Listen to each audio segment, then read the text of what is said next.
আপনারা এই ভিডিওটার শুরুতে একটা ছবি দেখেছেন। ছবির উপরের পার্টে যেটা সেটা হচ্ছে ব্রেইন, হিউম্যান ব্রেইন, আর নিচের পার্টে যেটা সেটা হচ্ছে হিউম্যান হার্ট। তো আমরা যখন আঘাতপ্রাপ্ত হই তখন আমাদের মনে হয় যে আমরা কেন দুঃখ পাচ্ছি, ঠিক আছে? আর এটার সাথে ব্রেইনের সম্পর্ক কি?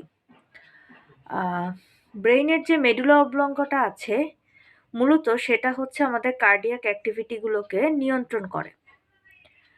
তো আমাদের যখন দুঃখের কোনো ঘটনা ঘটে তখন মেডুলা অবলঙ্কাটা আমাদের হার্ট রেট বাড়িয়ে বা কমিয়ে দেয় ক্ষেত্র বিশেষে, এবং আমরা আমাদের ব্রেইনে যে বায়োকেমিক্যাল রিয়াকশনগুলো সেগুলো তো টের পাই না বা বুঝতে পারি না, কিন্তু হার্টের সেই ধুকধুকানি, ধরফর করা, ওটা ঠিকই কিন্তু বুঝতে পারি।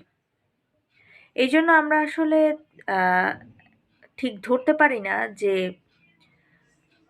ব্রেইন দিয়ে চিন্তা করলে কেন আমাদের হার্টে দুঃখ হচ্ছে। ঠিক আছে?